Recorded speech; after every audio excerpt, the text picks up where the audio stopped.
السلام علیکم تمام طلباء و طالبات، امید ہے آپ سب خیریت سے ہوں گے۔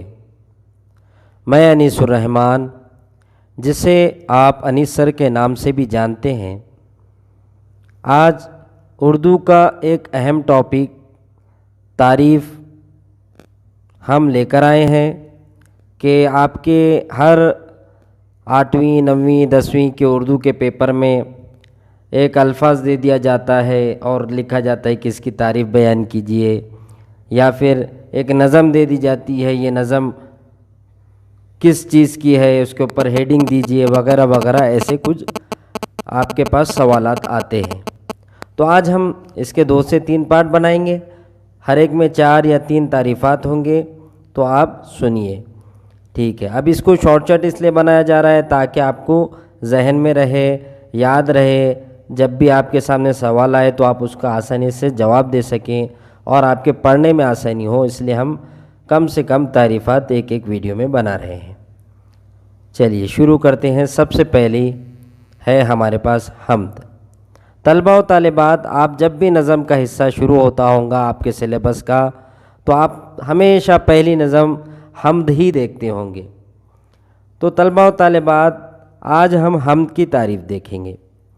حمد اس کو کہا جاتا ہے، وہ نظم جس میں اللہ تبارک و تعالیٰ کی تعریف و توصیف بیان کی گئی ہو، اسے حمد کہتے ہیں۔ کیا کہتے ہیں؟ حمد، یعنی اللہ کی تعریف و بیان کرنا نظم کے ذریعے، لکھ کر نہیں، یعنی اگر آپ نے لکھ دیا تو مضمون ہو جائے گا، تحریر میں اگر لکھیں گے تو وہ ہو جائے گا مضمون، لیکن جب ہم اللہ تبارک و تعالیٰ، اللہ تعالیٰ کی تعریف و توصیف بیان کرتے ہیں، اشعار کے اندر، شعر کے اندر، وہ نظم کے ٹائپ میں بناتے ہیں، اسی کو حمد کہا جاتا ہے۔ اتنا سمجھ میں آ گیا؟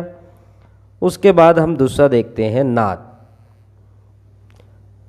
نعت کسے کہتے ہیں؟ سوال ایسا آ جاتا ہے تو دیکھیں گے، یا پھر ایسا بھی سوال آتا ہے کہ نعت کی تعریف بیان کیجئے، وہ بھی آپ کو لکھنا پڑتا ہے، تو آپ کو ذہن میں رہنے کے لیے اب یہ ویڈیو دیکھنا پڑے گا۔ تو دیکھیے، نعت وہ نظم جس میں آپ صلی اللہ علیہ وسلم کی تعریف و توصیف بیان کی گئی ہو، اسے نعت کہتے ہیں۔ کیا کہتے ہیں؟ نعت، یعنی آپ صلی اللہ علیہ وسلم جو ہمارے پیارے رسول ہیں صلی اللہ علیہ وسلم، جن کو اللہ تعالیٰ نے ہمارے جو ہے بھلائی کے لیے بھیجا اور ہمارے کو اچھے کاموں کا حکم انہوں نے دیا، برائی سے روکا، اور جو ہے یہ اللہ کے پیغمبر بھی ہے، اور ہم کلمہ بھی پڑھتے ہیں، لا الہ الا اللہ محمد رسول اللہ صلی اللہ علیہ وسلم۔ تو یہ کیا ہے؟ اللہ کے رسول کی، جو اللہ نے بھیجے والے ہیں، ان کی تعریف بیان کرنا اشعار کے ذریعے، وہ کہلاتا ہے نعت۔ آپ نے نعت وغیرہ سنے ہوں گے، مسجد سے آوازیں وغیرہ آتی ہوں گی کبھی آپ کے پاس، نعتیں وغیرہ۔ ہم کیا کرتے، کون سی بھی نظم پڑھ رہا کوئی، ارے نعت پڑھے، نعت پڑھے، ایسا بولتے۔ یہ چیز غلط ہے، اس کو آپ تھوڑا سا اب آئندہ سے کور کیجئے اور صحیح طریقے سے درست کیجئے، ٹھیک ہے؟ چلیے اس کے بعد دیکھتے ہیں ہم تیسرا، قصیدہ۔ قصیدہ کیا ہوتا ہے؟ چلیے دیکھتے ہیں۔ آ جاتا ہے سوال، قصیدہ کسے کہتے ہیں، یا قصیدے کی تعریف لکھیے، یا ایسے نظم دے دیتا ہے اور اس کے اوپر بولتا ہے یہ اس کے اوپر کون سی ہیڈنگ آئیں گی، یہ قصیدہ ہے یا نظم ہے، نعت ہے، کیا ہے، ایسے سوالات آ جاتے ہیں۔ چلیے دیکھتے ہیں۔ قصیدہ، قصیدہ اس نظم کو کہتے ہیں جس میں کسی حاکم، بادشاہ، امیر، وزیر یا کسی بڑے آدمی کی تعریف بیان کی جائے، اس کو قصیدہ کہتے ہیں۔ یعنی قصیدہ یہ بھی شعر کے اندر ہی لکھا جاتا ہے، اشعار لکھنا پڑے گا آپ کو، نظم ٹائپ لکھنا پڑے گا، اور کس کی؟ بڑے لوگوں کی تعریف، اس میں بادشاہ ہو گیا، وزیر اعظم ہو گیا، آپ یہاں کے بھی جو ہے صدر، وزیر کے بارے میں اگر اشعار لکھیں گے تو وہ کیا ہو جائیں گے، نظم لکھیں گے تو وہ بھی ایک قصیدہ ٹائپ ہو جائے گا۔ اور کوئی بڑا آدمی آپ کے نظر میں ہے، کوئی بہت اچھا سوشل ورکر ہے، سماجی خدمت گزار ہے، لوگوں کے اچھے کاموں میں آتا ہے، برائی سے روکتا ہے، ایسے لوگ بھی اگر آپ کے سامنے آتے ہیں تو آپ بھی ان کے بارے میں قصیدہ لکھ سکتے ہیں، ٹھیک ہے؟ ان کی تعریف بیان کرنا۔ قصیدہ یعنی ایسے لوگ جو بڑے ہیں، عہدے پر ہیں، یا آپ کی نظر میں بڑے ہیں، ان کے لیے جب ہم اشعار ٹائپ نظم لکھیں گے تو اس کو ہم کہیں گے قصیدہ۔ ٹھیک ہے، اس کے بعد دیکھتے ہیں ہمارا آج کا ویڈیو کا آخری جو ہے الفاظ مرثیہ۔ کیا ہے؟ مرثیہ۔ سوال آ جاتا ہے مرثیہ کسے کہتے ہیں یا مرثیے کی تعریف بیان کیجیے۔ طلبہ و طالبات، وہ نظم یعنی مرثیہ وہ نظم جس میں واقع کربلا کو بیان کیا جائے اسے مرثیہ کہتے ہیں۔ کیا کہتے ہیں؟ یا مرثیہ کہلاتا ہے۔ کیا ہے مرثیہ؟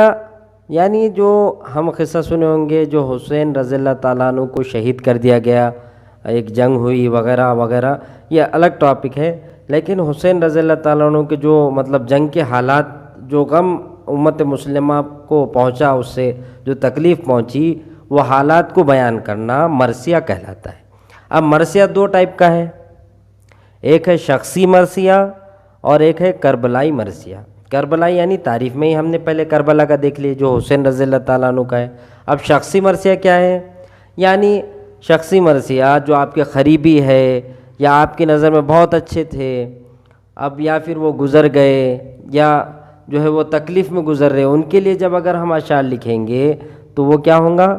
آپ اپنے والد صاحب کے لیے لکھ سکتے مرثیہ، آپ اپنی والدہ کے لیے لکھ سکتے، اگر جو ہے وہ اس دنیا میں نہیں ہے تو بھی آپ کیا کر سکتے، ان کے بارے میں جب ان کے حالات آپ بیان کریں گے، ان کا غم جو ہے، جو انہوں نے زندگی کیسا گزارے، وہ سب اگر اشعار میں لکھیں گے، کیسی تکلیف اٹھائے، یہ سب یعنی غم زدہ جو بھی چیزیں ہیں وہ چیزیں مرثیے میں آئیں گی۔ ٹھیک ہے، یہ کوئی خوشی کی باتیں اس میں ہوں گی کیا؟ نہیں، اس میں زیادہ تر غم کی ہی باتیں ہوتی ہیں مرثیے میں، تو اس لیے کیا کہیں گے ہم؟ مرثیہ وہ نظم جس میں واقع کربلا کو بیان کیا جائے مرثیہ کہلاتا ہے۔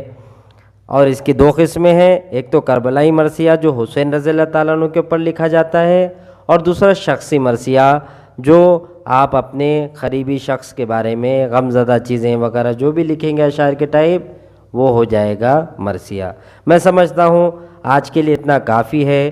اگلے ویڈیو میں ہم افسانہ اور سفر نامہ، غزل وغیرہ وغیرہ ان کی تعریفیں بھی جو ہے ہم دیکھیں گے انشاءاللہ۔ اتنا سمجھ میں آ گیا؟ ٹھیک ہے، اس کو دیکھیے، دہرائیے، ذہن میں رکھیے، ہو سکے تو 1 سے 2 بار اس کو لکھ کر نکالیے تاکہ آپ کو سمجھنے میں آسانی ہو جائے۔ ٹھیک ہے، اللہ حافظ۔